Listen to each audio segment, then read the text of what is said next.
Hello. Hello hello.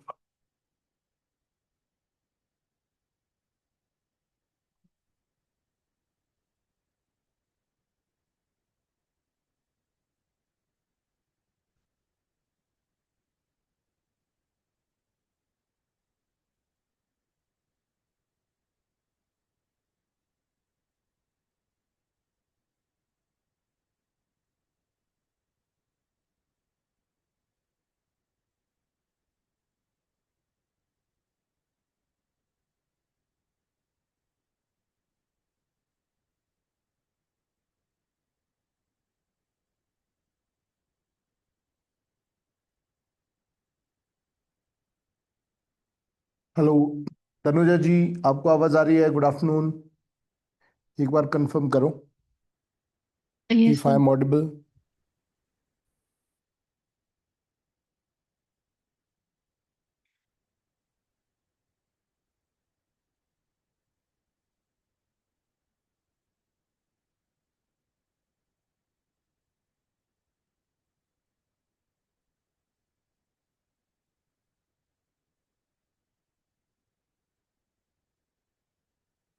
Tanuja ji, एक बार confirm करो if I am audible to you.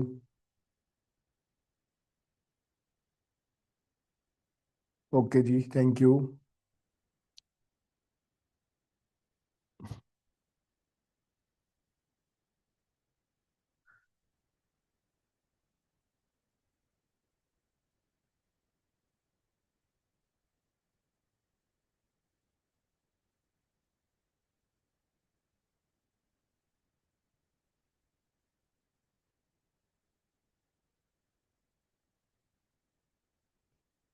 आज कोई ज्वाइन नहीं कर रहा है।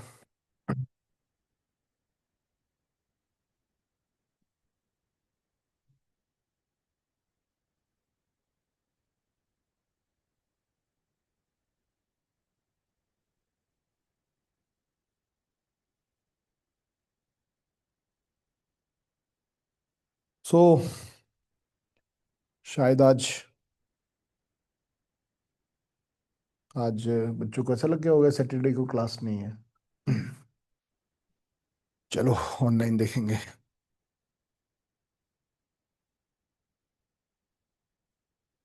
सो जी, होपफुली आप आज के लेक्चर को रिकॉर्डेड फॉर्म में देखेंगे शाम को। चलिए। तो लास्ट क्लास में हम कर रहे थे जी डिटर्मिनिज्म, पॉसिबिलिज्म, नियो डिटर्मिनिज्म के बारे में। तो नियो डिटर्मिनिज्म बेसिकली आज के कंटेक्स्ट में, प्रेजेंट कंटेक्स्ट में अगर कोई पर्सपेक्टिव एग्जैक्टली एप्लीकेबल है तो वो है नियो डिटर्मिनिज्म। व्हाई? बिकॉज ये एक दौर जो शुरू हुआ था इंडस्ट्रियल रेवोल्यूशन के बाद, समवेयर 1850 के बाद अभी तक। उसके बाद हमने बहुत ज़्यादा स्केल पर इन्वायरमेंट को एक्सप्लोइट किया है, जिसके कारण हम देख रहे हैं कि हमारे पास ग्लोबल वार्मिंग के इश्यूज हो रहे हैं। हमारे पास एक्सेसिव हमने डिफॉरेस्टेशन कर दिया है, जिसके कारण बहुत ज़्यादा कार्बन डाइऑक्साइड एटमॉस्फेयर में आ गया है। और उसी के साथ साथ हम देख रहे हैं कि ग्लोबल वार्मिंग के कारण जो वेदर पैटर्न है, क्लाइमेट के जो एस्पेक्ट है, वो सभी चेंज हो रहे हैं, शिफ्ट हो रहे हैं। तो उस कंटेक्स्ट में आज पूरी की पूरी जो ग्लोबल कम्युनिटी है ना, जो पॉलिसी मेकर्स है, वो किस किस लेवल पर बात कर रहे हैं? वो बात कर रहे हैं कि जो हमने गलतियां की है उसको किसी तरह से अनडू किया जाए और इस प्लैनेट को फिर से हम एक हैबिटेबल प्लैनेट बनाएं। तो पहले का जो दौर था वो डिटर्मिनिज्म वाला दौर था, जब ह्यूमन सिर्फ एक तरह का सबसर्विएंट था, जहां पर ह्यूमंस को सिर्फ और सिर्फ नेचर के द्वारा जो तय गाइडलाइंस थी, जो लिमिट्स थी, उनको फॉलो करना पड़ता था। उसके बाद हमारे पास पॉसिबिलिज्म का दौर आया। पॉसिबिलिज्म में हम देख रहे हैं कि ह्यूमन बिकेम मोर कैपेबल, है ना। और लूसिन फेब्रे का जो कंसेप्ट है, human is more capable and he can exploit the physical environment according to his needs. तो कॉन्टिन्यूसली हम जो है इस दौर में रह रहे हैं, बिकॉज आप जानते हैं कि हमारा जो इंटरेक्शंस है विद द इन्वायरमेंटल सराउंडिंग और नेचुरल इन्वायरमेंट के साथ, फिजिकल सराउंडिंग के साथ जो हमारा एक इंटरेक्शन है, that is according to our civilisational development. जैसे जैसे ह्यूमन ज़्यादा टेक्नोलॉजिकली इक्विप होता है, वैसे वैसे उसकी capacity to modify his physical surrounding वो बढ़नी शुरू हो जाती है ना।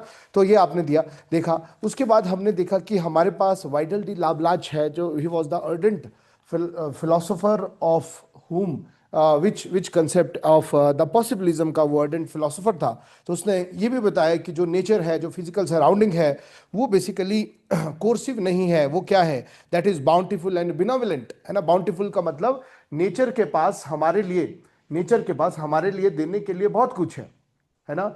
नेचर के पास हम ह्यूमंस को ऑफर करने के लिए बहुत कुछ है, और ह्यूमंस को क्या करना है? नेचर से उन सारी की सारी चीज़ों को, जो भी फीचर्स नेचर ने, जो भी फैसिलिटीज नेचर ने, जो भी रिसोर्सेज नेचर ने ह्यूमन को प्रोवाइड किए हैं, उनको अपनी कैपेबिलिटी के अनुसार एक्सप्लॉइट करना है ना। तो it was actually the concept of possibilism that was put forward by the Vidal de लाब्लाच।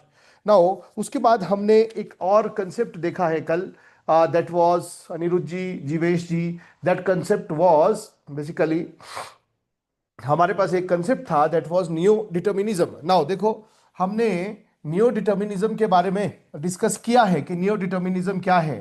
तो आप सभी जानते हैं कि आज के कंटेक्स्ट में, प्रेजेंट कंटेक्स्ट में द मोस्ट एप्लीकेबल जो पर्सपेक्टिव है, मोस्ट एप्लीकेबल पर्सपेक्टिव क्या है ज्योग्राफी में? दैट इज नियो डिटर्मिनिज्म, है ना। नियो डिटर्मिनिज्म क्यों?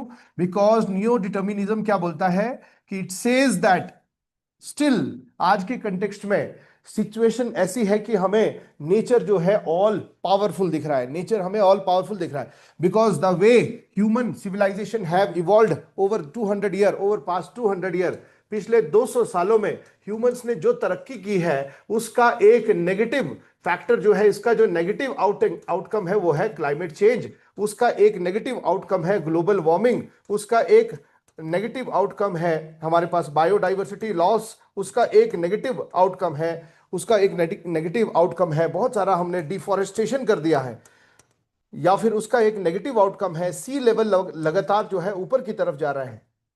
जो हमने 200 साल में, पिछले 200 ईयर में, इंडस्ट्रियल रेवोल्यूशन के ऑनसेट के बाद जो हमने एक तरह का डेवलपमेंट की है, आज उसके हमारे पास बहुत सारे नेगेटिव आउटकम भी आए हैं। पॉजिटिव आउटकम तो है ही, ऑब्वियसली हमारी वेल्थ, लिविंग स्टैंडर्ड, लाइफस्टाइल, है ना, पोवर्टी, लाइफ एक्सपेक्टेंसी, सब कुछ बहुत ज़्यादा बढ़ गया है। बट उसके नेगेटिव आउटकम भी है। हमारा जो नेचुरल सराउंडिंग है वो बहुत नेगेटिवली अफेक्ट हो गया, क्लाइमेट चेंज हो रहा है, वेदर, रेनफॉल के पैटर्न में एक फ्लक्चुएशन हम देख रहे हैं, ग्लोबल वार्मिंग हो रहा है, टेम्परेचर जो है 2 डिग्री सेल्सियस के आसपास बढ़ने के कगार पर आ गया है, हमारे पास बायोडाइवर्सिटी लॉस है, मेजॉरिटी ऑफ द स्पीशीज, है ना, बहुत सारी जो स्पीशीज है वो एक्सटिंक्ट हो चुकी है, और कुछ species endanger and critically endangered है। नाउ डिफॉरेस्टेशन हम कर रहे हैं, और हमारे जो सी लेवल, गर्मी होने के कारण समंदर का जो तल है वो भी ऊपर की तरफ बढ़ रहा है, जिसके कारण हमारे पास क्या प्रॉब्लम हो रही है, जिसके कारण जो क्राइसिस है हमारे पास आइलैंड पर, जो है लिविंग क्राइसिस है हमारे पास आ रहा है,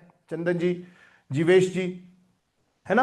तो इन सभी स्थितियों से निपटने के लिए आज की डेट पे जब हम बात कर रहे हैं, जैसे हमारे पास देखो, हमारे पास एक जो है कॉन्फ्रेंस होती है, इन्वायरमेंटल कॉन्फ्रेंस होती है 1972 में स्टॉकहोम में, जो हमारे पास पहली इन्वायरमेंटल कॉन्फ्रेंस होती है, उसमें हम इन्वायरमेंट के रोल को बहुत ज़्यादा रिकॉग्नाइज करते हैं, और हम बात करते हैं कि इन्वायरमेंट जो है बहुत इंपॉर्टेंट है, फिजिकल सराउंडिंग बहुत इंपॉर्टेंट है, इसको कंजर्व करना बहुत जरूरी है। फिर हम इसी को फॉलो करते हुए बाद में हम देखते हैं बहुत सारी कन्वेंशन एंड प्रोटोकॉल ला रहे हैं। आज का जो दौर है उसमें हम क्या कोशिश कर रहे हैं कि जो हमारा डेवलपमेंट है that should be sustainable as well as वो जो है सिंक्रोनाइज्ड होना चाहिए, किसके साथ? नेचर के साथ। कहीं ना कहीं आज के कंटेक्स्ट में इन सभी पर्सपेक्टिव में से जो हमने किए मैन एंड इन्वायरमेंट रिलेशनशिप पे, इन सभी में से जो सबसे इंपॉर्टेंट पर्सपेक्टिव है वो है नियो डिटर्मिनिज्म। नाउ ये जो नियो डिटर्मिनिज्म का कंसेप्ट है, ये दिया किसने है जी? आपने लिखा है कल, जो नियो डिटर्मिनिज्म है किसने दिया है बताएंगे जरा कमेंट बॉक्स में। Neo determinism, who propose this concept? This was proposed by, बताइए जरा, who propose this concept of neo determinism? This concept was proposed by, बताइए, ग्रिफिथ टेलर, है ना। तो ग्रिफिथ टेलर ने ये कंसेप्ट दिया है, ग्रिफिथ ग्रिफिथ टेलर ने हमारे पास ये कंसेप्ट दिया है। नाउ इस कंसेप्ट को हम क्या बोलते हैं? We call this concept as, very good, we call this concept as, है ना, ये 1915 में ये प्रपोज किया गया। Now we call this concept as what? हम इसको बोलते हैं stop and go. This is the stop and go determinism. This is the stop and go determinism. ठीक है, इसको जो है किसके साथ हमने इसको जो है रिजेंबल किया है, एनालॉजी किसके साथ इसकी की है? स्टॉप एंड गो डिटर्मिनिज्म एक ट्रैफिक मैनेजमेंट के साथ, अर्बन एरिया में जो हमारे पास ट्रैफिक मैनेजमेंट होता है उसके साथ हमने इसको जो है रिलेट किया है। ट्रैफिक लाइट मॉडल के साथ हमने इसको रिलेट किया है। नाउ ये जो मॉडल है हमारे पास, दिस मॉडल इज रिकॉन्सिलिएटरी। कैसा मॉडल है ये? दिस इज रिकॉन्सिलिएटरी मॉडल, लिएटरी मॉडल, है ना, मॉडल बिटवीन, किसके बीच में? Model between possibilism and determinism. इन दोनों के बीच में ये एक तरह का ब्रिज है। It is a bridge between possibilism and determinism, है ना। अब इसमें अगर आप इसका इंपॉर्टेंट बॉडी देखोगे तो बॉडी इसका क्या है? तो क्या इसमें बताया गया है? इसमें क्या बताया गया है? इसमें बताया गया है, ग्रिफिथ टेलर हमें बता रहा है कि ये जो नियो डिटर्मिनिज्म है उसमें man and environment interaction is like, लिखते रहेंगे साथ में, man and environmental interaction is like, interaction is like traffic management in the cities, traffic management in the city. शहरों में जो ट्रैफिक मैनेजमेंट है उसकी तरह मैन एंड इन्वायरमेंट का इंटरेक्शन है, रिलेशनशिप है, traffic management in the cities, है ना। नाउ यहां पर आपने ध्यान रखना है कि वो क्या बता रहा है? वो बता रहा है, ग्रिफिथ टेलर हमें बता रहा है कि man is not the slave, man is not the slave, not the slave, but the but the master of his own, master of his own faith। तो यहां पर जो मैन है, man is not a slave, man is not a slave but master of his own faith, sorry, master of his own fate, अपने भाग्यों का ये एक मास्टर है। तो ये आपने ध्यान रखना है, these are the key point. जब भी आप लिखोगे इस तरह से आपने की पॉइंट्स को डालना है। So proposed by Griffith Taylor, stop and go determinism बोला जाता है। रिकॉन्सिलिएटरी मॉडल है between possibilism and determinism. Man and environment interactions, है ना, ये क्या है? इट इज द बॉडी में क्या आएगा? Man and environment interactions is like traffic management in the city. Now man is not the slave but the master of his own fate. जो इंसान है वो किसी तरह का स्लेव नहीं है, वो क्या है? अपने भाग्यों का खुद ही, अपने भाग्यों को खुद ही डिसाइड कर सकता है। नाउ इसी में आपने ध्यान रखना है कि हमारे पास जो अरेंजमेंट है वो किस प्रकार का है, किस तरीके से इसको एक्सप्लेन किया है। एक्सप्लेन किया गया है कि हमारे पास traffic flow in the city, traffic flow in the city, शहरों में जो ट्रैफिक का फ्लो है in the city, in the city are the courses, courses, courses established by whom? by physical nature या फिर नेचर। तो हमारे पास वो क्या बता रहा है कि जो ट्रैफिक फ्लो है शहरों में, जो गाड़ियां चल रही है, ये जो ट्रैफिक फ्लो है ये नेचर का लॉ है, it can not be changed. ठीक है, so traffic flow in the city are the courses established by the nature. और दूसरा एनालॉगी हमारे पास क्या दिया है? हमने कल इसको डिस्कस किया है। Second analogy was given as कि जो हमारे पास traffic regulator and man is the traffic regulator, man is the traffic regulator. Man क्या है? एक ट्रैफिक रेगुलेटर है, equipped with adequate technology. So हमारे पास किस तरह का यहां पर रिलेशन दिया है कि जो ट्रैफिक फ्लो है शहरों में, जो गाड़ियां मूव कर रही है, they are like the nature's courses, और नेचर के वो लॉ है ना। Man is the traffic regulator equipped with the adequate technology. Now what he says, man can for a while stop the traffic, man can for a while stop the traffic or slow it down, but cannot change the direction of traffic. समझ आ गया? सो यहां पर आपने ध्यान रखना है कि ये क्या बता रहा है कि ट्रैफिक रेगुलेटर या फिर traffic controller, traffic controller, traffic controller for a while, for a while, traffic controller for a while, बैठो, traffic controller for a while can, traffic controller for a while can slow down the traffic, slow down the traffic or slow down the traffic, but cannot change the direction, change the direction, वो traffic के direction को नहीं बदल सकता. So we have this important relation जो यहां पर दिखाने की कोशिश की गई है नियो डिटर्मिनिज्म में. Man is not the slave but the master of his own fate. Traffic flow in the city, traffic flow in the city are the courses establish by the nature. वो nature ने क्या है, courses establish किए हैं जो traffic flow है शहरों में. और वहीं पर अगर आप देखो, man is the traffic regulator equipped with adequate technology. जो इंसान है वो क्या है, उसको किसके साथ रिलेट किया है, वो ट्रैफिक रेगुलेटर या फिर कंट्रोलर है, और उसके पास क्या है, उसके पास एडिक्वेट टेक्नोलॉजी है. और उसी की हेल्प से ट्रैफिक कंट्रोलर क्या करता है, फॉर ए वाइल, थोड़ी देर के लिए, कैन स्लो और stop the traffic but cannot change the direction, direction of traffic flow. समझ आ गया जी? यहां पर ट्रैफिक फ्लो की डायरेक्शन को मैं नहीं चेंज कर सकता, है ना.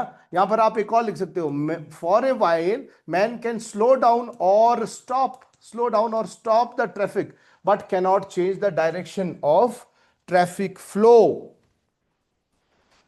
ठीक है जी, क्लियर है? Similarly the nature's law are eternal. Now last point हम लिखेंगे सेम वे, इसी की तरह. सिमिलरली नेचर्स लॉ, नेचर्स के जो लॉ है हमारे सामने, जो इन्वायरमेंट है, नेचर्स लॉ आर इटर्नल. वो इटर्नल है, उनको चेंज नहीं किया जा सकता. दे आर ऑलवेज देयर, वो हमेशा के लिए है. Nature's law are eternal and cannot be reversed. इनको रिवर्स नहीं किया जा सकता, कैनॉट बी रिवर्स्ड. नाउ अगर आप इनको रिवर्स करोगे देन फिर क्या हो जाएगा, फिर तो कैटास्ट्रोफे, या फिर बहुत ज्यादा क्या हो जाएगा, जो है नुकसान, कैटास्ट्रोफिज्म, या फिर वहां पर क्या आ जाएगा, वहां पर बहुत ज्यादा हानि या फिर हार्मफुल वो चीज हो सकती है. ठीक है. नाउ यहां पर हमारे पास कुछ की पॉइंट है नियो डिटर्मिनिज्म के. सो हमने लास्ट पॉइंट क्या बनाया, similarly nature's law are eternal and can not be reversed. अब इसमें हो क्या सकता है, अब देखो, नेचर के कुछ हमारे पास लॉज है, these are the laws, these are the boundaries of nature. अब इसके अंदर मैन का रोल क्या है, मैन कैन बेस्ट हार्नेस और एक्सप्लॉइट दीज लॉज और दीज रिसोर्सेज, है ना. सो यहां पर लिखो एक पॉइंट.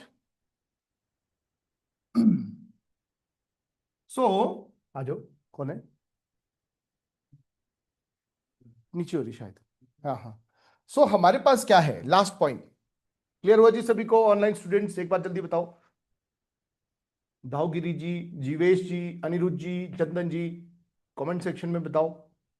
यहां तक सभी ने लिख लिया? हाँ, ग्रिफिथ टेलर का कल हमने किया था ना, मैंने आपको बताया था, लिख लेना आपने खुद ही. सो मैं वही रिपीट कर रहा हूं. ये देखो ना, नियो डिटर्मिनिज्म ग्रिफिथ टेलर ने 1915 में दिया है. स्टॉप एंड गो डिटर्मिनिज्म इसको बोलते हैं. रिकॉन्सिलिएटरी मॉडल है पॉसिबिलिज्म और डिटर्मिनिज्म के बीच. दोनों जो हमने किए उनके बीच का है, ये ब्रिज है. बोलते क्या है, बॉडी क्या है, man and environment interaction is like traffic management in the city. शहर में जैसे ट्रैफिक मैनेजमेंट करते हैं, man is not the slave but master of his own fate. आदमी जो है स्लेव नहीं है इन्वायरमेंट का, बट हाँ वो अपने भाग्य का क्या है, अपने भाग्यों का क्या है, खुद विधाता है ना, master of his own fate. Traffic flow in the city are the courses establish by nature, है ना। ट्रैफिक का जो फ्लो है वो क्या है, वो शहर में जो एक तरह का जो ट्रैफिक का फ्लो है दैट इज द कोर्सेज, और वो क्या है, वो नेचर की कुछ बाउंड्रीज है जो नेचर ने हमारे सामने रखी है। और जो मैन है जो उसको रेगुलेट कर रहा है, कंट्रोल कर रहा है, वो कौन है, is equipped with the adequate technology. उसके पास कुछ अच्छी टेक्नोलॉजीज है जिसकी हेल्प से ट्रैफिक कंट्रोलर, जिसकी हेल्प से for a while can slow down or stop the traffic. वो उस ट्रैफिक को स्लो डाउन भी कर सकता है, थोड़ी देर के लिए रोक भी सकता है, बट उसको रिवर्स नहीं कर सकते, can not reverse the traffic, है ना। बट इसी तरह से similarly nature's law are eternal, जैसे ये ट्रैफिक का फ्लो है इसी की तरह नेचर के लॉ भी कैसे है, एटर्नल है, and can not be reversed, can not be reversed. एक पॉइंट लास्ट लिखेंगे, now nature takes its own course, man can best, यहां पर एक पॉइंट लिखो, nature takes its own course, अपना कोर्स है नेचर का, nature takes its own course and man can the best harness the man can the best resources harness the resources provided by nature, but cannot what reverse और change them, उसको change नहीं कर सकता, change them but cannot, nature takes its own course and man can the best harness the resources provided by nature but cannot reverse the और change them, उनको बदल नहीं सकता। अब अगर इसके अगेंस्ट मैन वर्क करेगा, if man work against the nature's course, तो फिर क्या होगा, if man work against the nature course then catastrophic event occur. If man work against the nature's course or nature's law, catastrophic event occur। तो क्या होंगे, कुछ catastrophic, कुछ नुकसान, कुछ हार्म होंगे। और ये कैटास्ट्रॉफिक इवेंट क्यों होंगे, to maintain the nature's course. ठीक है, तो यहां पर आपने ध्यान रखना है, if man work against the nature's course catastrophic event occur causing the immense loss, बहुत नुकसानकारी ये हो सकता है। ये पॉइंट्स आपने ध्यान रखने हैं। देखो ये पॉइंट्स आज की डेट में कितने एप्लीकेबल हैं, कहां कहां पर आप इस ग्रिफिथ टेलर के व्यू को नहीं डाल सकते, you can put it everywhere. कोई भी प्रॉब्लम आपके पास, इकोनॉमी का कोई प्रॉब्लम है, आपके पास रिसोर्स डिप्लीशन का कोई प्रॉब्लम है, वाटर पॉल्यूशन का कोई प्रॉब्लम है, एयर पॉल्यूशन का कोई प्रॉब्लम है, हर जगह पर आप इस जो ग्रिफिथ टेलर का जो ये नियो डिटर्मिनिज्म है इसको आप डाल सकते हैं। Sir for answering the question related to neo determinism can we use green light as a example for giving positive steps and red for, बिल्कुल बिल्कुल कर सकते हो, ये तो आपकी आर्ट को शोकेस करता है Jeevesh ji. If you use some innovative things उसका आपको हमेशा एडवांटेज मिलता है, ठीक है। हाँ, और ये जो हमारे पास जो थियरी है, this theory is actually known as stop and go determinism, ये बिल्कुल foolproof stop and go determinism है। और यहां पर ट्रैफिक सिग्नल के साथ हमने इसको क्या किया है, इसको हमने रिलेट किया है ना। तो इसका मतलब क्या है, देखो इसका जो क्रक्स है वो यही है कि नेचर ने हमारे पास कुछ ब्रॉड कंटूर्स रखे हुए हैं, कुछ बाउंड्रीज बनाई हुई है, कुछ लिमिट्स हमारे सामने रखी है। अब आदमी को उस लिमिट के अंदर रहकर ही क्या करना है, काम करना है ना। लास्ट में एक पॉइंट लिखो, nature has drawn some broad contours या फिर boundaries, nature has drawn some broad contours and boundaries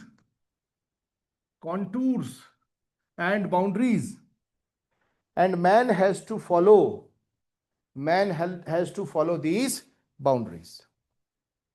man has to follow these boundaries. कोई केस स्टडी आपके दिमाग में आ रहा है न्यू डिटर्मिनिज्म का? If you have any case study in your mind तो आप मुझे बताओ। अब देखो, हमने इंडिया में ग्रीन रेवोल्यूशन लाया, इंडिया में हमने ग्रीन रेवोल्यूशन लाया, तो वो हमने कहां पर लाया? वो हमने लाया है कहां पर? गंगा के प्लेन्स में, इन गंगा प्लेन्स, है ना? गंगा प्लेन्स में हमने ग्रीन रेवोल्यूशन लाया। कब? 1967 के आसपास, जिसके कारण हमारे यहां पर क्या है? फूड सेल्फ सफिशिएंसी हो गई इंडिया में, फूड सेल्फ सफिशिएंसी हो गई। नाउ देखो, अब ये ग्रीन रेवोल्यूशन कहां पर आया? ये पंजाब में या फिर यूपी में आया। बट क्या हमने ग्रीन रेवोल्यूशन को राजस्थान में लाने के बारे में कभी एक बार सोचा भी? नहीं, बिकॉज हमें क्या पता था कि राजस्थान में जो कंडीशंस है, वो जो इन्वायरमेंट है, वो कुछ और प्रकार का है, वहां पर हमारी कैपेबिलिटीज वर्क नहीं करेगी। सो हमने अपनी कैपेबिलिटीज को कहां पर अप्लाई किया? वहां पर अप्लाई किया जहां नेचर ने हमारे लिए कुछ कंडीशंस पहले से रखी थी। अब वहां पर हमारे पास फर्टाइल सॉइल थी, हमारे पास वहां पर मॉनसूनल रेन भी था, वहां पर फ्लैट सरफेस भी था, वहां पर हमारे पास थोड़ी और कंडीशंस, ह्यूमन फैक्टर में अगर आप बताओ तो वहां पर हमारे पास लार्ज लैंड होल्डिंग भी थी, वहां पर लोगों के पास थोड़ा बहुत पैसा भी था, बहुत कुछ ऐसी चीजें आप डाल सकते हो। बट हमने राजस्थान में क्यों नहीं, थार डेजर्ट में क्यों नहीं ग्रीन रेवोल्यूशन लाया? बिकॉज वहां पर नेचर की जो लिमिट्स थी वो कुछ और थी। अब अगर हम उन लिमिट को रिस्पेक्ट नहीं करते, कि हम उसको बदलने की कोशिश करते, जैसे कि हमने 1970 में किया। 1970 में हमने क्या कर दिया? 1970 में हमने पंजाब से ये जो रिवर है हमारे पास, 1970 में हमने ये जो हमारी रिवर है सतलुज रिवर के वाटर को इधर डाइवर्ट कर दिया। और जब हमने इस रिवर के वाटर को इधर डाइवर्ट किया, तो हमने यहां पर ग्रीन रेवोल्यूशन लाने की कोशिश की है। बट इसके रेपरकर्शन क्या हुए हैं? इसके रेपरकर्शन हुए हैं यहां पर गोविंद सागर, यहां पर और भी ऐसे ऐसे बहुत सारे बांध हैं, जिसके कारण पंजाब में फ्लडिंग के इवेंट बढ़ गए। पंजाब पूरा का पूरा अब डूब जाता है जब बारिश होती है। और दूसरा, पंजाब का सॉइल कैसा हो रहा है? सेलाइन हो रहा है। या फिर हरियाणा, राजस्थान, यहाँ का जो सॉइल है, राजस्थान का जो सॉइल है, वो भी कैसा हो रहा है? सेलाइन हो रहा है। अब सेलाइन अगर हो रहा है तो ये इंप्लीकेशंस कैसे है? नेगेटिव। और कितने टाइम के लिए? For long time.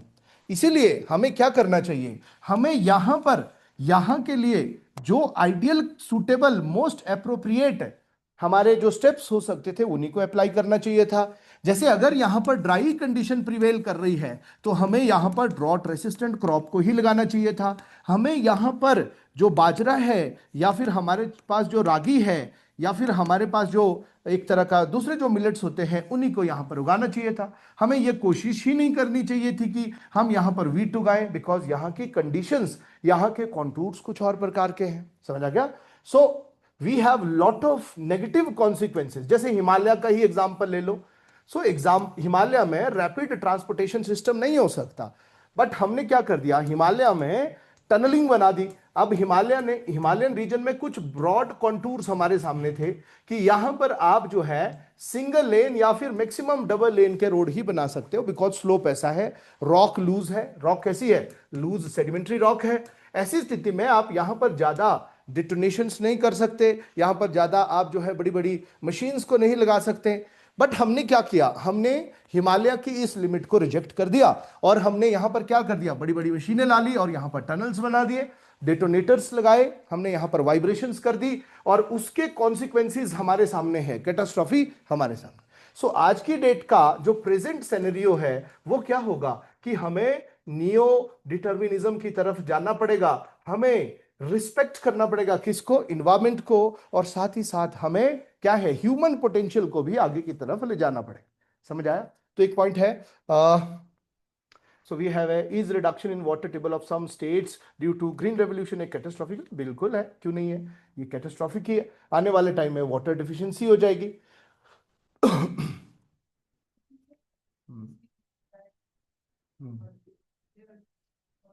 डिटर्मिनेशन को अगर आपको कन्वर्ट करना होगा ग्रीन उसमें, तो उसमें तो ये अप्लाई नहीं होगा। नहीं होगा ना, वो कन्वर्ट हम कर लेंगे उसको, ठीक है, बट उसके बाद उसके कॉन्सिक्वेंसेस आएंगे ना, तो हमें वो कॉन्सिक्वेंसेस से बचना है। नहीं, डेजर्टिफिकेशन क्या होता है? अब डेजर्टिफिकेशन का मतलब कुछ और है। देखो, डेजर्ट कुछ और है और डेजर्टिफिकेशन कुछ और है, ये दो चीजें हैं। डेजर्टिफिकेशन कुछ और है। अगर आप डेजर्टिफिकेशन को देखोगे ना, डेजर्टिफिकेशन होता है ग्रीन फील्ड का, है ना। डेजर्टिफिकेशन होता है फर्टाइल सॉइल का। फर्टाइल सॉइल जब खराब हो गई तो वो डेजर्टिफिकेशन है। जैसे पंजाब का खेत है, पंजाब के खेत में बहुत अच्छी फर्टिलिटी थी, अब नहीं है, तो वो डेजर्टिफिकेशन है ना। बट अगर हम डेजर्ट में थार को देखें, थार में डेजर्टिफिकेशन थोड़ी ना है, थार तो ऑलवेज डेजर्ट ही है। अब उस डेजर्ट के अंदर, उस डेजर्ट के अंदर जो जो पॉसिबिलिटीज थी उसको हम बेटर, सबसे बेस्ट एक्सप्लॉइट कर सकते हैं। बट हम इस डेजर्ट के नेचर को नहीं चेंज कर सकते। अगर हम कोशिश करेंगे कि हम सोचे कि हम इसको जो है ग्रीन फील्ड बना दें, उसके नेगेटिव कॉन्सिक्वेंसेज आएंगे। क्लियर है जी ऑनलाइन स्टूडेंट्स? एक पॉइंट लिखो यहां पर, new desert can not become the green field. Case study डालने के लिए होता है हमारे पास, desert can not become the green field of green revolution. Same way, same way, same way, only the fertile plain could become the, only the fertile plain could become the, only the fertile plain could become the cradles of civilization. Only the fertile plains could become the cradles, cradles could become the cradles of civilization. एक छोटा सा concluding remark भी लिखो। therefore therefore this theory has, this theory has slight tilt toward determinism, slight tilt toward determinism, but considered man, but considered man capable of deciding, capable of deciding his own course of action, capable of deciding his own course of action. ठीक है जी। अब देखो ना, एक और भी है हमारे पास एक सिद्धांत, उसको बोलते हैं हम probabilism. We have the probabilism. Probabilism का मतलब क्या है? पॉसिबिलिटी है, हर चीज की पॉसिबिलिटी है। This was suggested by O K, O K Spate. O K Spate ने यह सिद्धांत हमारे पास दिया है, प्रोबेबिलिज्म। नाउ प्रोबेबिलिज्म क्या बताता है ओके स्पैट? ये एक तरह का मिड वे है, मिड पाथ है ना, कि हमें जो है बहुत ज्यादा रेडिकल, देखो हमारे पास रेडिकल पॉसिबिलिज्म भी नहीं चाहिए, जिसको लुसियन फेब्रे ने दिया था, और हमें इन्वायरमेंटल डिटर्मिनिज्म भी नहीं चाहिए, जिसको किसने दिया है? जिसको रेटजेल ने, या फिर जिसको जो है सैंपल ने हमारे बीच में दिया है, अर्ल सैंपल ने हमारे बीच में रखा है। ये भी नहीं चाहिए, हमें इन दोनों का बीच वाला पोर्शन चाहिए। This midway path, midway path is what? Probabilism. ठीक है, ये प्रोबेबिलिज्म है। नाउ प्रोबेबिलिज्म क्या बताता है? environment without man is meaningless. Physical or earth offers some set of limits. ठीक है। अब जैसे अगर मैं आपको एक ऑप्शन दूं कि हमारे पास सॉइल है, और ये जो सॉइल है ये बहुत ज्यादा कैसी है? This soil is very fertile ना। अगर ये सॉइल फर्टाइल है तो इसकी मैक्सिमम फर्टिलिटी कितनी है? 10 टन पर एकड़, ये इसकी प्रोडक्टिविटी है, मैक्सिमम प्रोडक्टिविटी। अभी जो ह्यूमंस है वो कितने प्रोडक्टिविटी निकाल रहा है? 2 टन के आसपास निकाल रहा है पर एकड़। मतलब अभी ये क्या कर सकता है? इसको बहुत ज्यादा एक्सप्लॉइट कर सकता है। बट जब वो इतना कर लेगा, उसके बाद जब वो कोशिश करेगा, तब फिर नेगेटिव कॉन्सिक्वेंसेज आएंगे, है ना। तो नेचर में हमारे पास लिमिट कैसी है? Nature has offered some limit. Man उन लिमिट्स को मैक्सिमम एक्सप्लॉइटेशन कर सकता है, बट उससे बाहर नहीं कर सकता। Man can not go beyond these limits. So this view was suggested by what? This okay जो हमारे पास स्पैट है, इन्होंने दिया है हमारे पास प्रोबेबिलिज्म। इस पर एक शॉर्ट लाइन लिखो, ज्यादा हम इस पर कहानी नहीं लिखेंगे। तो according to Spate there are not always possibilities. According to Spate there are not always possibilities. According to SPAT there are not always possibilities, rather probabilities.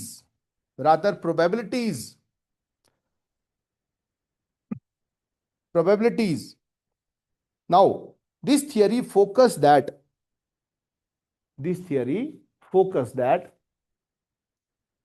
environment without man is meaningless. Environment without man is meaningless, and physical earth offers resources, but set some limits, कुछ limits रख लेगा, but set some limits for the degree of exploitation, beyond which man's capabilities are limited, उससे बाहर नहीं जा सकता। ठीक है, सो दिस इज द प्रोबेबिलिज्म। अब इन लिमिट के अंदर आप कुछ भी, ये जो एक ब्रॉड लिमिट हमारे पास इन्वायरमेंट ने दी है, इसके अंदर आप कितना भी करते रहो, जैसे मर्जी करो, कोई प्रॉब्लम नहीं है, नेगेटिव फॉल आउट नहीं आएंगे। बट इससे बाहर आप नहीं जा सकते। इससे बाहर जाओगे then there will be some negative consequences, है ना। सो ये प्रोबेबिलिज्म है। जैसे एक एग्जांपल लिखो, soil have limit up to which productivity can be increased. Soil fertility, ऐसे लिखो, soil fertility has some upper limit beyond which productivity cannot be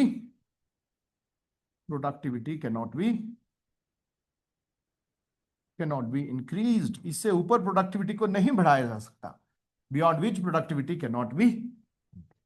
so this is the probability. अब देखो प्रोबेबिलिटी, और अगर हम देखें कि हमारे पास नियो डिटर्मिनिज्म में क्या डिफरेंस है, कि प्रोबेबिलिटी और नियो डिटर्मिनिज्म में क्या लिमिट है। नियो डिटर्मिनिज्म में आपको नहीं पता लिमिट्स क्या है ना। आप कर रहे हो, एक टाइम के बाद जब आप इतना एक्सप्लॉइट कर लोगे कि हद हो जाएगी, तो फिर नेचर क्या करेगा? नेचर अपने कॉन्सिक्वेंस दिखाना शुरू कर देगा। वहां पर क्या होगा? कैटास्ट्रोफिक इवेंट होंगे। बट प्रोबेबिलिटी में क्या बता रहा है कि यू हैव दीज लिमिट्स, इनके अंदर आप जितना भी एक्सप्लॉइट कर सकते हो करो, बट आप इसके बाहर एक्सप्लॉइट नहीं कर सकते। क्यों? Because nature has some limits beyond which your potential cannot go, है ना। यहां पर एक ब्रॉड कंटूर्स है, उसके अंदर अंदर आप जितना मर्जी चाहो कर सकते हो। बट यहां पर नेगेटिव कॉन्सिक्वेंसेस किस कंटेक्स्ट में है? If you want to change the course then there will be some negative consequence. कहीं ना कहीं प्रोबेबिलिज्म और नियो डिटर्मिनिज्म हमें सेम दिखते हैं, बट नियो डिटर्मिनिज्म का व्यू है थोड़ा सा कि nature is capable to undo the things, nature is capable to correct the things. But यहां पर उस तरह की बात नहीं हो रही है। यहां पर क्या बता रहा है? You have 10 options, you have 10 option, out of these 10 you can utilize the best one for you। समझ आ गया? दोनों में सिर्फ इतना डिफरेंस है, बाकी हमारा कोई इसमें ज्यादा डिफरेंस नहीं है। चलिए, अब आपके लिए एक क्वेश्चन है, मैं दे रहा हूं, बिल्कुल डाल सकते हैं। हाँ, डाल सकते हैं, ग्रीन रेवोल्यूशन में अभी प्रेजेंट कंटेक्स्ट में डाल सकते हैं, है ना।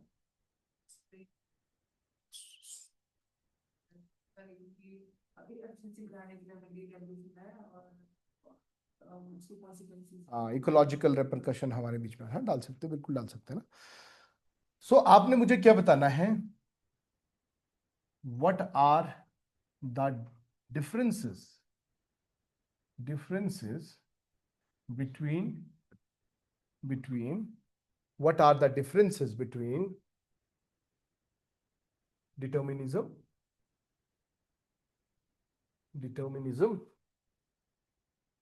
and possibilism दोनों में डिफरेंस क्या है? पॉसिबिलिज्म, इसको आपने 250 वर्ड्स में बनाना है, 250 वर्ड्स। ठीक है। आउट ऑफ, एक क्वेश्चन और लिखो, out of the three themes of man and environment, man and environment interactions, man and environment interaction, what according to you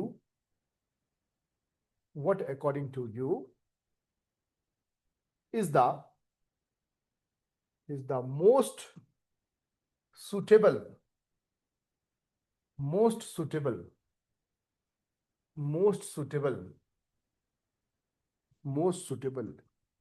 view to measure the present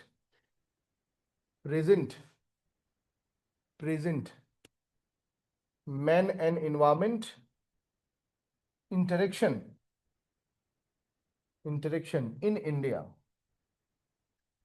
Bharat में, है ना? Out of the 3 themes of man and environment interaction, what according to you is most suitable view to measure the present man and environment interaction in India? इसको आपने 400 words में लिखना है, 400 words में। इसमें आप प्रेजेंट थीम्स के studies वगैरह सब कुछ डालो। ठीक है, ये पॉइंट हो गया। नाउ एक क्वेश्चन और लिखो,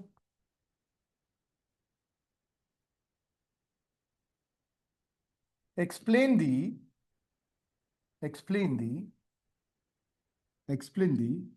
concept of neo-determinism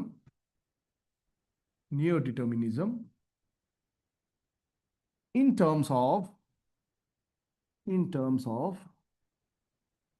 its evolution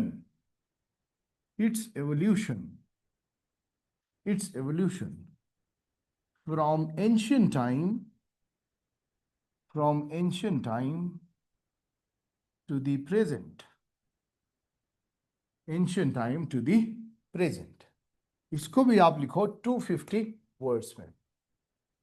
अब देखो, अब इसमें आपको लगेगा कि हमने नियो डिटर्मिनिज्म में हिस्टोरिकल बैकग्राउंड तो किया ही नहीं है, बट देखो नियो डिटर्मिनिज्म का जो हिस्ट्री है वो क्या है? वो तो डिटर्मिनिज्म ही है।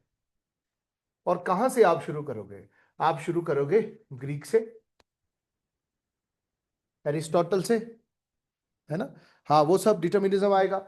उसके बाद आप बीच में पॉसिबिलिज्म भी लाओगे, लाब्लाच को भी डालोगे, एंड अल्टीमेटली उसके रेपरकशन भी आएंगे।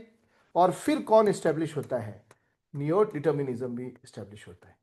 तो इस पूरे के पूरा जो एक स्टेज डेवलपमेंट हमारे पास हुआ है, इसके बारे में आपने एक्सप्लेन करना है। हाँ जी, तनुजा जी, जीवेश जी, अनिरुद्ध जी, चंदन जी, क्लियर हुआ आपको? एक बार जल्दी बता दीजिए।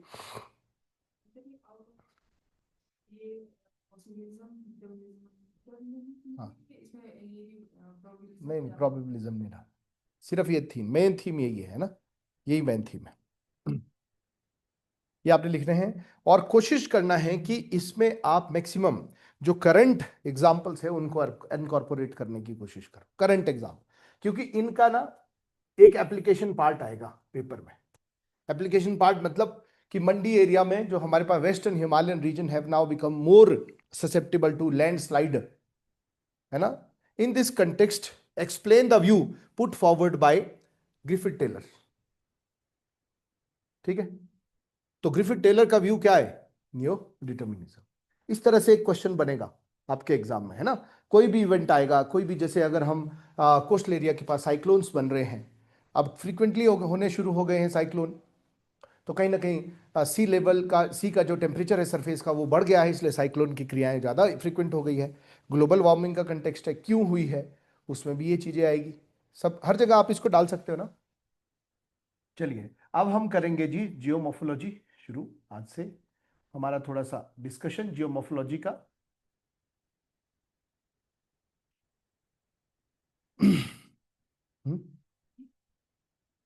आज पहले तो नहीं थी, फिर मैं आ गया। हरदीप जी आए हैं हमारे बीच में। अब देखो ना, ज्योग्राफी में हमारे पास सब्जेक्ट्स क्या है, आपने ध्यान रखना है, एक है ना, एक हमारे पास डाइकोटोमी है ज्योग्राफी में। डाइकोटोमी का मतलब क्या होता है? डाइकोटोमी, डाइकोटोमी का मतलब होता है गैप, डिफरेंस, है ना। हमेशा याद रखना है कि ज्योग्राफी में हमारे पास दो तरह के थीम्स आते हैं। अगर आप ज्योग्राफी को देखोगे तो in geography what we study the planet Earth as a home to human, ये तो क्लियर हो गया है। अब इस स्टडी में अगर आप देखो तो हमारे पास दो इंपॉर्टेंट थीम्स आते हैं, दो इंपॉर्टेंट एरियाज आते हैं। पहला जो एरिया है वो क्या है? फर्स्ट जो एरिया है वो हमारे पास क्या है? That is your physical geography, है ना। क्या है ये? फिजिकल ज्योग्राफी, ठीक है। और फिजिकल ज्योग्राफी में हम अपनी फिजिकल सराउंडिंग के बारे में पढ़ते हैं। किसके बारे में पढ़ते हैं? फिजिकल सराउंडिंग के बारे में। जैसे अगर आप देखोगे तो हमारे पास जो है जियो मॉर्फोलॉजी, जियोमॉर्फोलॉजी है, ठीक है। फिर हम पढ़ते हैं दूसरा क्या है, बहुत ही सिंपल, क्लाइमेटोलॉजी है। फिर हमारे पास तीसरा जो थीम है वो क्या है? वो है हमारे पास ओशियानोग्राफी है।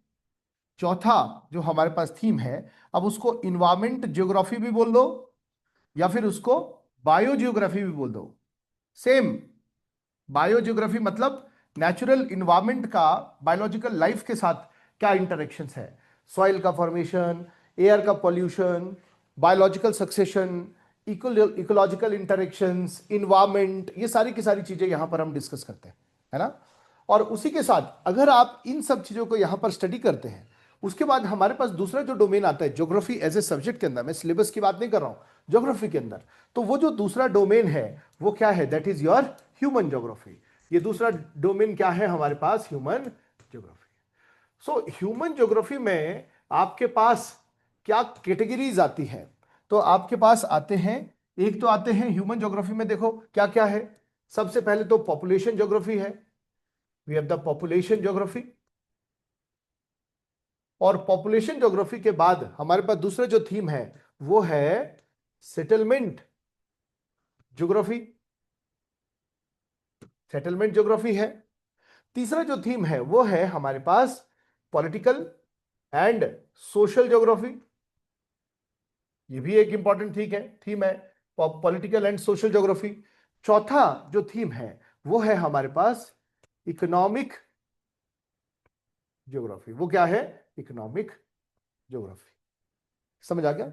अब देखो यहां पर हमारा जो ज्योग्राफी को देखने का व्यू है वो किस प्रकार का है।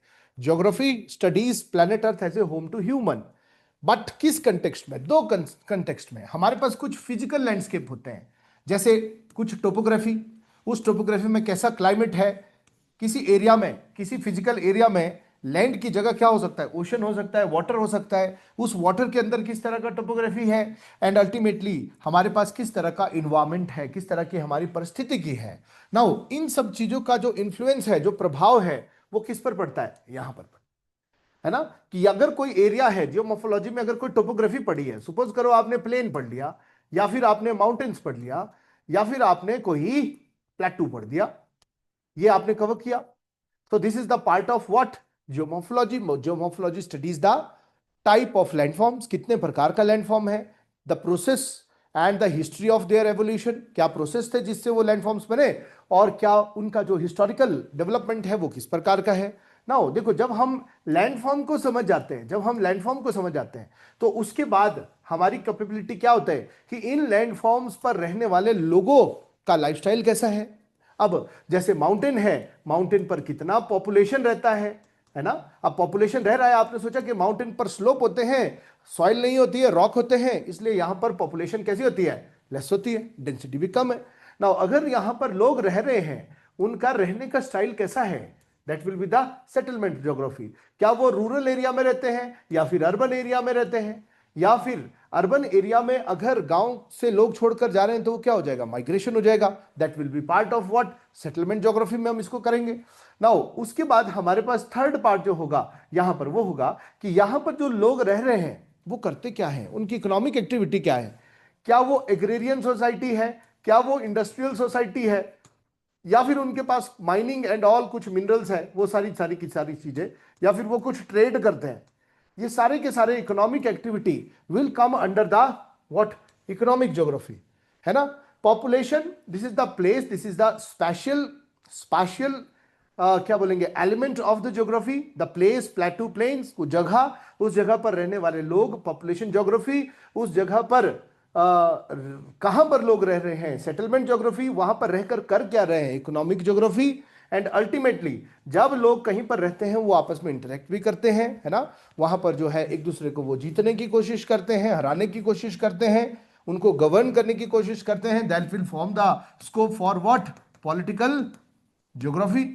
जैसे हमारे पास स्टेट का डेवलपमेंट कैसे होता है, वो पॉलिटिकल ज्योग्राफी है ना, सोसाइटी के अंदर किस तरह से लोग इंटरेक्ट करते हैं, वो सब।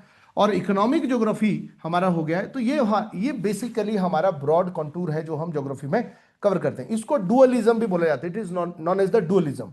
और ये जो डुअलिज्म है, this dualism was suggested by whom, Varenius. किसने दिया है ये, वेरेनियस। ये हमने ऑलरेडी कर दिया है कि वेरेनियस ने हमारे पास दो तरह के ज्योग्राफी के एस्पेक्ट दिए हैं, एक दिया है हमारे पास फिजिकल और दूसरा दिया है स्पाशियल। तो स्पाशियल में हम क्या क्या पढ़ते हैं, ये सब, फिजिकल में क्या पढ़ते हैं, ये सब, है ना। तो सबसे पहले हमारे पास कौन है, जियोमॉर्फोलॉजी। सो आज हम करेंगे, ये हमारा पहला टॉपिक रहेगा मेनली ज्योग्राफी में, that is your geomorphology. Now क्या होता है जियोमॉर्फोलॉजी जी, what you understand by geomorphology. हाँ जी, ऑनलाइन स्टूडेंट, जियोमॉर्फोलॉजी से क्या समझते हो आप, जियोमॉर्फोलॉजी,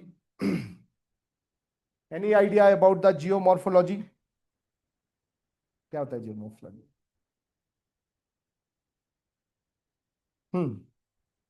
देखो इसमें दो शब्द है जियोमॉर्फोलॉजी में, ये ग्रीक लैंग्वेज से लिया गया शब्द है, derived from Greek. We have the geo, we have the morpho, we have the logos, है ना। तो इन तीनों शब्दों का मतलब क्या है, मतलब है जियो इज सिंपली योर व्हाट, जियो मतलब अर्थ, मॉर्फो का मतलब होता है फॉर्म, लोगोस का मतलब होता है टू स्टडी और डिस्कोर्स, है ना, ये होता है डिस्कोर्स। सो कहीं ना कहीं जियोमॉर्फोलॉजी क्या स्टडी करता है, variety of land form on the planet earth, है ना। तो जियोमॉर्फोलॉजी क्या स्टडी करता है, हमारे पास variety of land form, geomorphology study the land form and their origin, very good. Geomorphology study करता है, it studies, it is the study of land form, their type, the process and stages of their development. Process क्या है and stages of their development. So geomorphology basically is the study of landform, their type, कितने प्रकार के landforms हो सकते हैं, processes and stages of their development, ठीक है। सो बेसिकली अगर आप यहां पर देखोगे तो हमारे पास जियोमॉर्फोलॉजी को अगर हम यहां देखें तो हमारे पास जियोमॉर्फोलॉजी में हम क्या स्टडी करते हैं। सो जियोमॉर्फोलॉजी में हम स्टडी करते हैं, firstly it is the structure के बाद हम स्टडी करते हैं प्रोसेस, और प्रोसेस के बाद हम स्टडी करते हैं क्या, स्टेज और टाइम। सो जियोमॉर्फोलॉजी का मेन जो थीम है, that studies the structure, process and time, ठीक है। So this will be the scope of geomorphology, what you will study और फोकस इन जियोमॉर्फोलॉजी। अब यहां पर स्ट्रक्चर में क्या आता है, देखो अब अगर ये टोपोग्राफी है, सपोज कर दिस इज टोपोग्राफी, आप देखोगे कि इस टोपोग्राफी फोल्डेड टोपोग्राफी है या फिर ये फोल्डेड टोपोग्राफी है, ये टोपोग्राफी पोरस है या नॉन पोरस है, परमिएबल है नॉन परमिएबल है, इसका टेक्टोनिक स्ट्रक्चर कैसा है, बनावट कैसी है, ये टोपोग्राफी में जो रॉक है वो हार्ड है या सॉफ्ट है, ये वोल्केनो से बनी है या फिर टेक्टोनिक क्रियाओं से बनी है, that will include the structure. तो स्ट्रक्चर में हमारे पास क्या आता है, स्ट्रक्चर में आता है हमारे पास यहां पर रॉक टाइप क्या है, रॉक टाइप क्या है, लैंडफॉर्म, आर्किटेक्चर क्या है, किस प्रकार का वो बना हुआ है, फोल्डेड है या फॉल्टेड है, फोल्डेड है, फॉल्टेड है, हार्ड रॉक है और सॉफ्ट रॉक है, ये सब पॉइंट। हार्ड रॉक है, सॉफ्ट रॉक है ना। सो हमारे पास स्ट्रक्चर क्या आ गया, रॉक प्रकार, रॉक का टाइप क्या है, लैंडफॉर्म किस प्रकार का बना है, लैंडफॉर्म फोल्डेड लैंडफॉर्म है या फिर फॉल्टेड लैंडफॉर्म है, किस प्रकार का, उसका टाइप क्या है, वोल्केनिक लैंडफॉर्म है, फोल्डेड है, फॉल्टेड है, हार्ड रॉक है, सॉफ्ट रॉक है, और भी हो सकता है, परमिएबल है, इम्परमिएबल है, पोरस है, नॉन पोरस है, that will be considered as the structure of the rock, जैसे स्ट्रक्चर ऑफ द लैंडफॉर्म या फिर स्ट्रक्चर ऑफ द रॉक, कि वो हार्ड है या सॉफ्ट है। अब वहीं पर अगर हम प्रोसेस की बात करें तो प्रोसेस में क्या आएंगे, प्रोसेस में हमारे पास दो कैटेगरी के प्रोसेस आ जाएंगे। एक प्रोसेस होता है हमारे पास एंडोजेनेटिक, ये तो आपने सभी ने पढ़े होंगे, एंडोजेनेटिक, और दूसरे प्रोसेसेस होते हैं हमारे पास एक्सोजेनेटिक। सो प्रोसेस को हम दो कैटेगरी में इंक्लूड करते हैं, है ना। Some of the processes are endogenic, some of the processes are exogenic. But आपने क्या ध्यान रखना है, द सेंट्रल फोकस जो है जियोमॉर्फोलॉजी का, सेंट्रल फोकस किस पर है, जियोमॉर्फोलॉजी का फोकस है एक्सोजेनेटिक पर। सेंट्रल फोकस जो जियोमॉर्फोलॉजी का है वो किस पर है, एक्सोजेनेटिक पर है। और एंडोजेनेटिक जो है वो किसका डोमेन आ जाता है, वो आ जाता है जियोलॉजीज का। किसका डोमेन आ जाएगा, जियोलॉजी।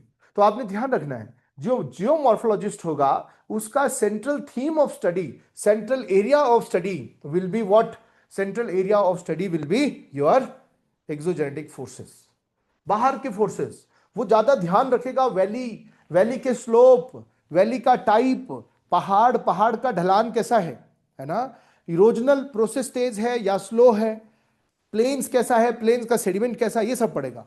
वो जमीन के अंदर नहीं जाएगा कि जमीन के अंदर क्या है क्या नहीं। That is the domain of what, geology, है ना। दो तरह के process. So combination of these process will evolve the landform. जो लैंडफॉर्म है उनका type is the net outcome of the combination of endogenetic and exogenetic forces. Now stage और time का मतलब क्या है हमारे पास, इट इज बेसिकली द, जो भी लैंडफॉर्म है, जो भी लैंडफॉर्म है उसका एवोल्यूशन एक जियोलॉजिकल टाइम स्केल में होता है ना। Evolution of landform, evolution of landform occur throughout the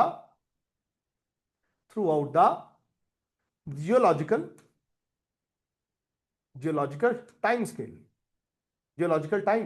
तो एवोल्यूशन जो है लैंडफॉर्म का वो कैसे होगा, उसको होने में, उसको बनने में क्या लगता है, टाइम लगता है। ऐसा नहीं है कि हम उस दौर में नहीं रह रहे हैं जिस दौर में क्या था, जिस दौर में कैटास्ट्रोफिज्म था। हम किसके बारे में बात करते हैं, हम बात करते हैं ग्रेजुअलिज्म की। किसकी बात करते हैं हम, ग्रेजुअलिज्म, या फिर हम बात करते हैं डायस्ट्रोफिज्म की। ये तो हमने पढ़ा है।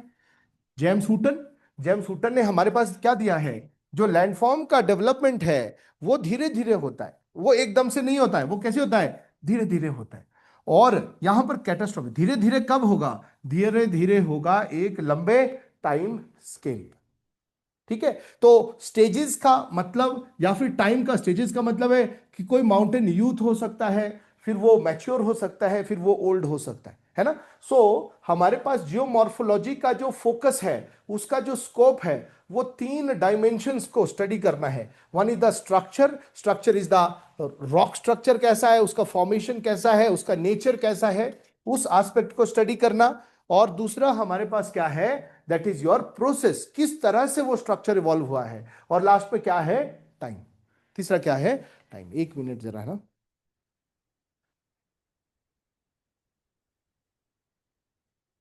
तीसरा क्या है हमारे पास, टाइम।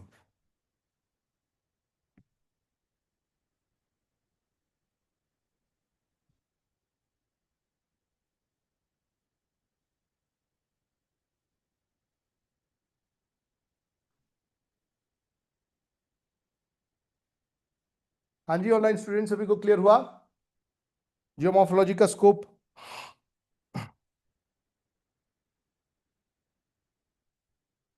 ठीक है।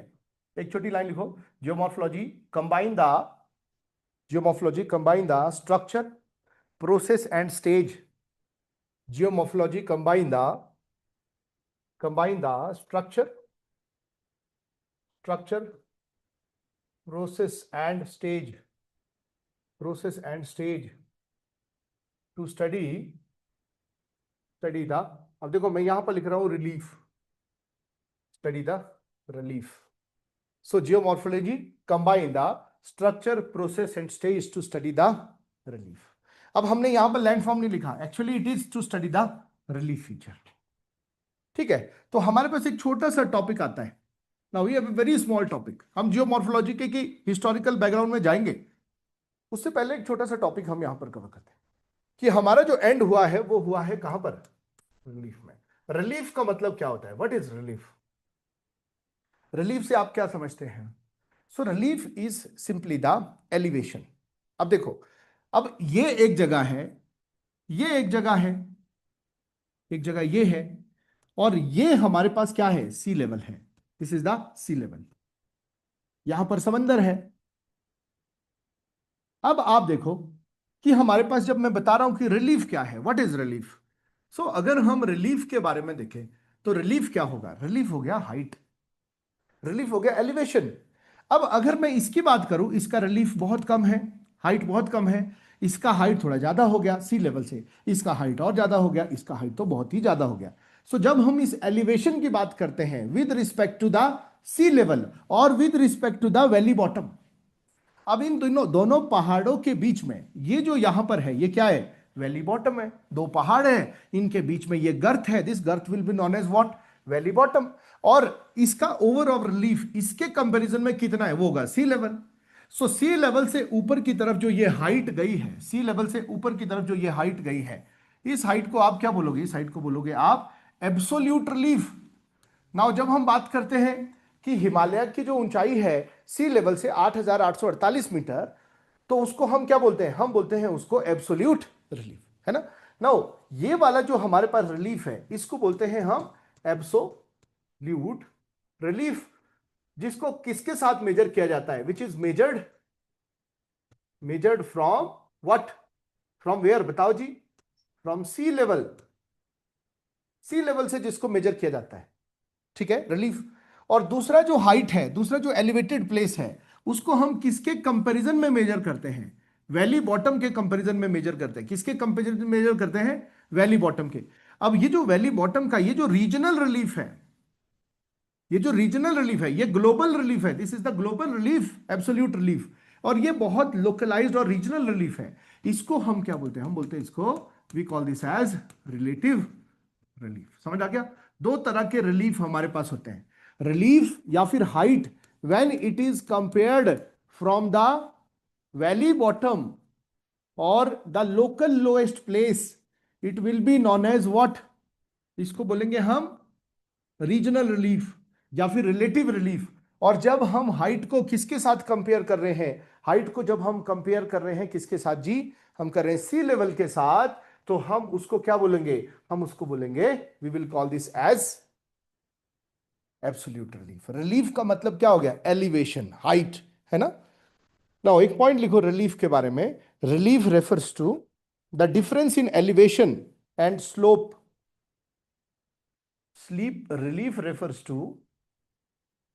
relief refers to difference in elevation and slope between the highest and the lowest point.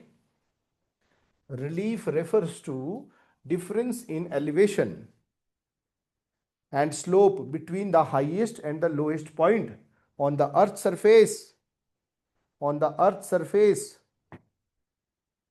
which represent the configurations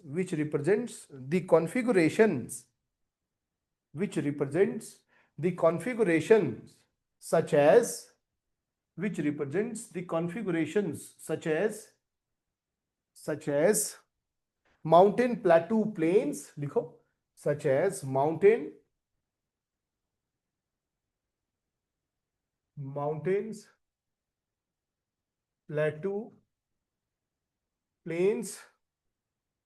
plateau plains, valleys,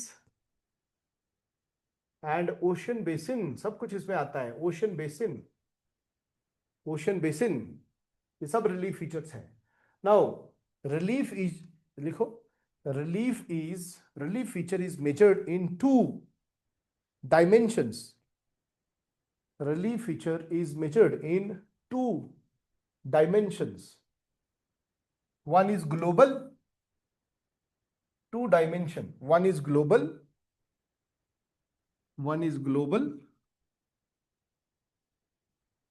based on the height, measured from what? Sea level. Measured based on the height measured from sea level.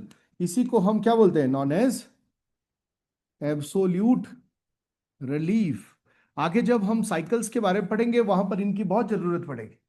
Absolute relief, relative relief क्या होता है, और दूसरा जो होता है relief, उसको क्या बोलते हैं हम? That is your regional relief. Regional relief क्या है? It is the based on the regional relief based on the height measured from the lowest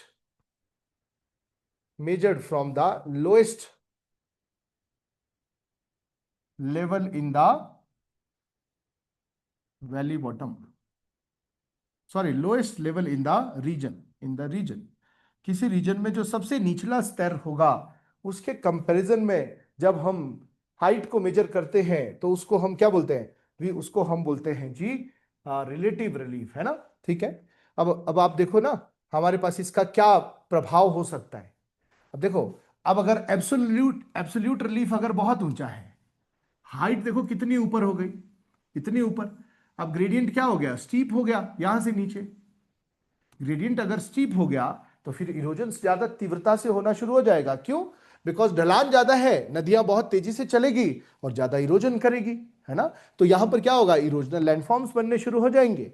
और अगर ये जो रिलीफ है, ये रिलीफ कम है, if this relief is very less, absolute relief अगर कम है, तो फिर नदियां थोड़ी स्लो हो जाएगी क्योंकि ग्रेडियंट नहीं है, इसलिए इरोजन की जगह क्या होंगे? डेपोजिशंस होंगे। समझ आया? So absolute relief as well as relative relief दोनों का इफेक्ट होता है किस पर? जियोमॉर्फिक प्रोसेस में या फिर इरोजन्स में, वेदरिंग में, इन दोनों का एक सिग्निफिकेंट इफेक्ट होता है। हम इसको करेंगे आगे जब हम साइकिल्स के बारे में पढ़ेंगे, ठीक है? अब हमारे पास रिलीफ के कुछ टाइप होते हैं। वी हैव ए रिलीफ के type.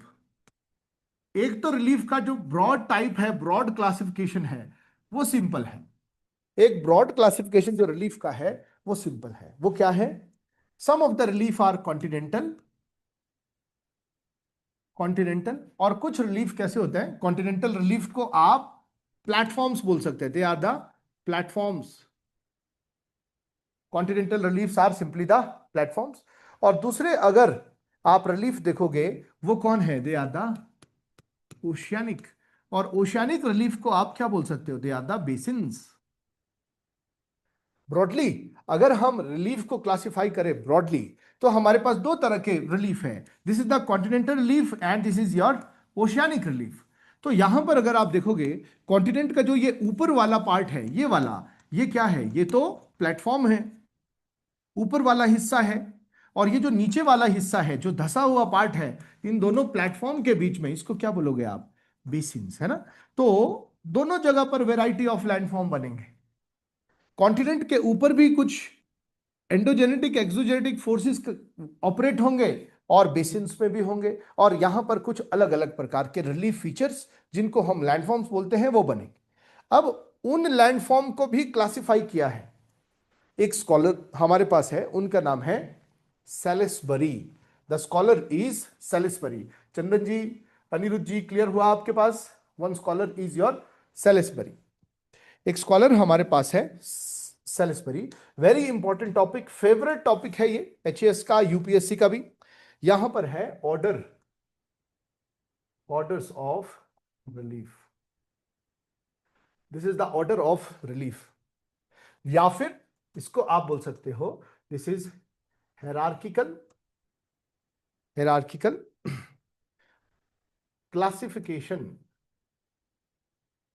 classification of relief feature. Hierarchical classification of relief feature suggested by, किसने suggest किए हैं ये? Suggested by Salisbury. Now suggested by Salisbury. Salisbury ने ये क्लासिफिकेशन हमारे पास दी है, सजेस्टेड बाय सेलिसबरी। ठीक है, सबसे पहले ये सेलिसबरी ने दिए हैं, उसके बाद सभी ने इसको फॉलो किया है। 1919 के आसपास इसको प्रपोज किया गया सेलिसबरी। ना देखो ये क्या बताता है कि जो रिलीफ है, जो हमारे पास रिलीफ है, these relief can be classified into first order reliefs, first order relief feature, जो सबसे पहले प्लेटफॉर्म्स बनेंगे फर्स्ट ऑर्डर रिलीफ फीचर्स। ठीक है, फिर उन्होंने बताया कि ये जो रिलीफ फीचर्स है they can be classified into second order relief feature. फिर वो बता रहे हैं कि these relief can be classified into third order relief features. तो हमारे पास जो रिलीफ फीचर है वो कितने प्रकार के हो सकते हैं? They can be of 3 type, first order relief feature, second order relief feature and third order relief feature, है ना। तो फर्स्ट ऑर्डर रिलीफ फीचर क्या है? अब ये आपको पता होना चाहिए क्या है first order relief feature. First order relief feature क्या है जी? This is your continental crust और प्लेटफॉर्म, कॉन्टिनेंटल क्रस्ट और प्लेटफॉर्म, कॉन्टिनेंटल क्रस्ट और प्लेटफॉर्म। ठीक है, सेकेंड ऑर्डर रिलीफ फीचर क्या बन जाएगा? ये फर्स्ट ऑर्डर में और क्या आ जाएगा? This will be your oceanic crust और बेसिन, ओशियानिक क्रस्ट और बेसिन, इसको बेसिन बोलेंगे, इसको प्लेटफॉर्म नहीं बोलेंगे। So this is the first order relief feature. ठीक है, now first order relief feature हमारे पास क्या होंगे? They are the most and most fundamental relief feature. Good Chandan ji, they are the most and most fundamental relief feature on the Earth. मतलब अगर आप इस अर्थ को देखो यहां पर, तो इस अर्थ के ऊपर ये जो कॉन्टिनेंट है, ये जो कॉन्टिनेंट है, ये कॉन्टिनेंट है, ये कॉन्टिनेंट है, ये कॉन्टिनेंट्स या फिर ये जो बीच में ओशंस हैं, these are the most fundamental and global relief feature. जो भी स्थलाकृतियां बनेगी, जो भी लैंडफॉर्म्स बनेंगे, वो सब इन्हीं के ऊपर बनेंगे। समझाया? तो इसलिए अब देखो माउंटेन कहां बनेगा? यहां कॉन्टिनेंट के ऊपर, और जो ट्रेंच है वो कहां बनेगा? ओशन में। तो कहीं ना कहीं they are also known as the primary landforms. क्यों बोलते हैं इनको primary landform? Because they are the fundamental. ये क्या है? फंडामेंटल है। लिखो इस पे एक पॉइंट, यहीं पर इसी क्लासिफिकेशन में हम लिखेंगे कि they are the fundamental large scale global landforms, large scale global fundamental landforms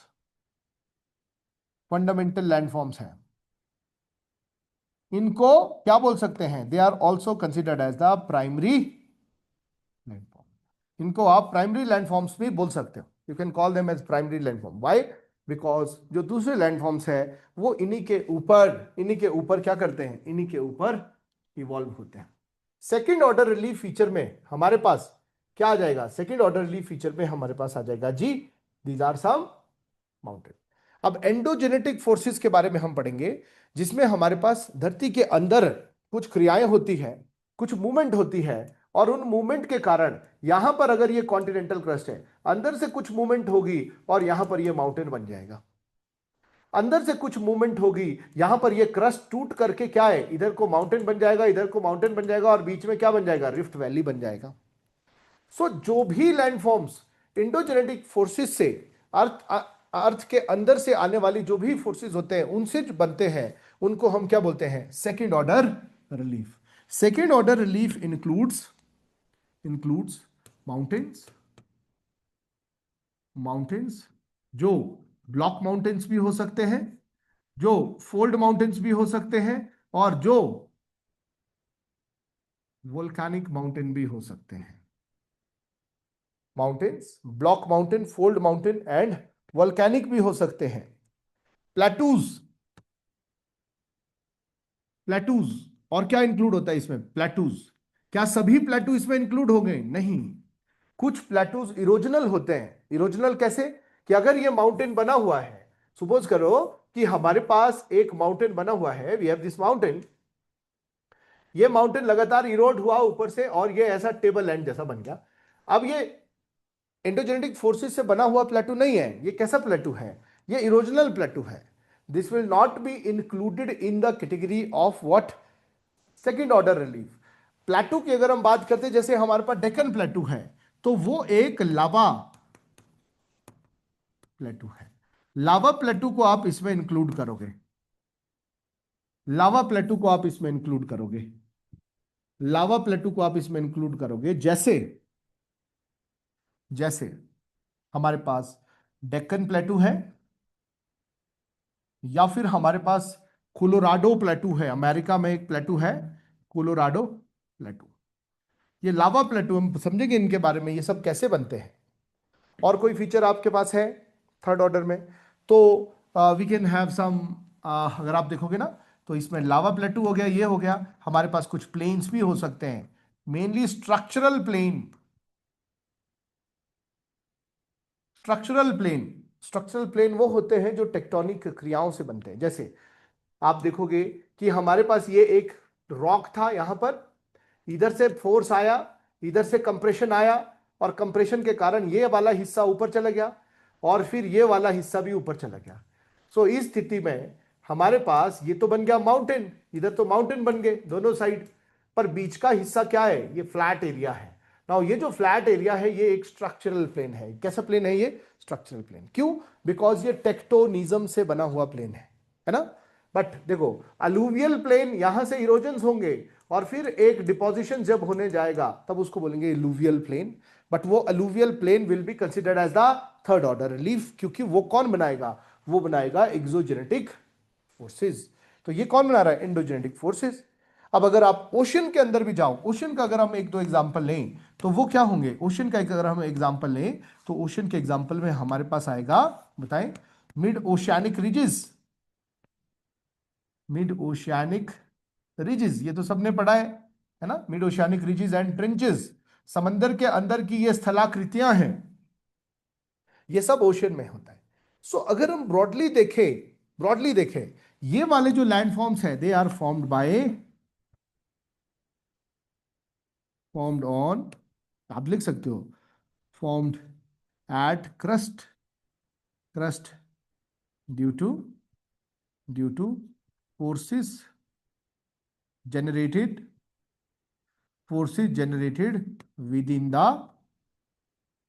within the earth।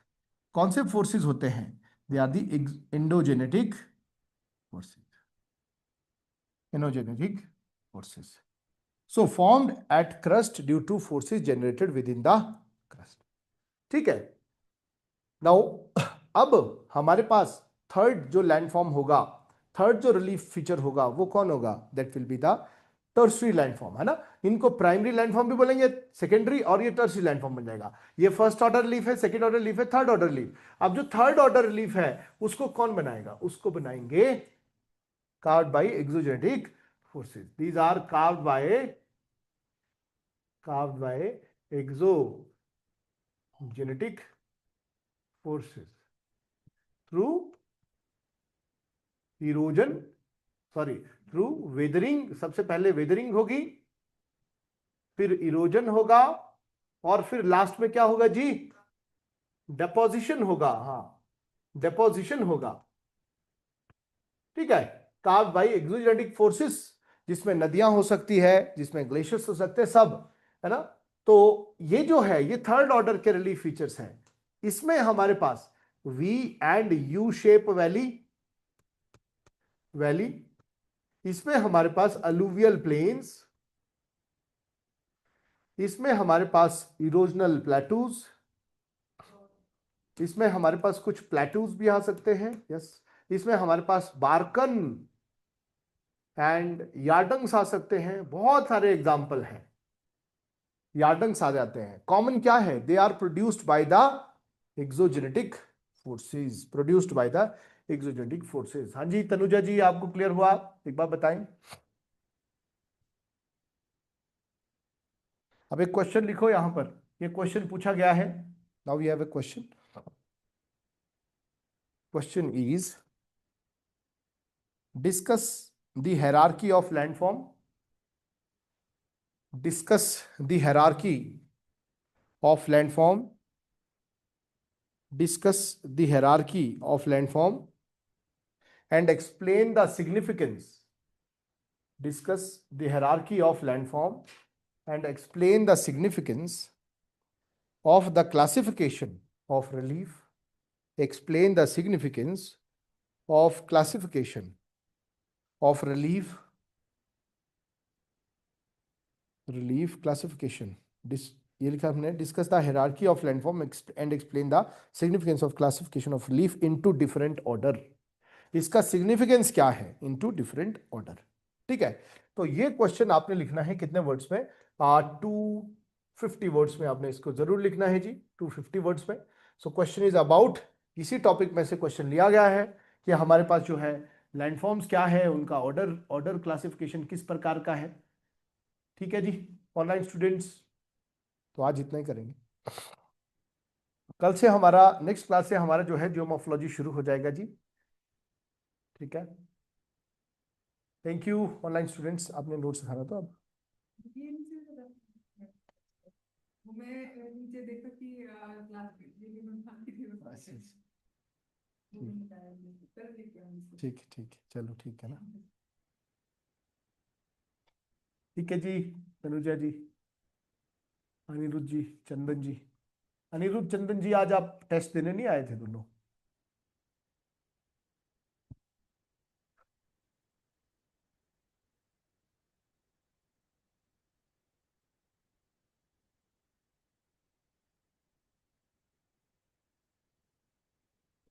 लो, आवाज आ रही है आपको?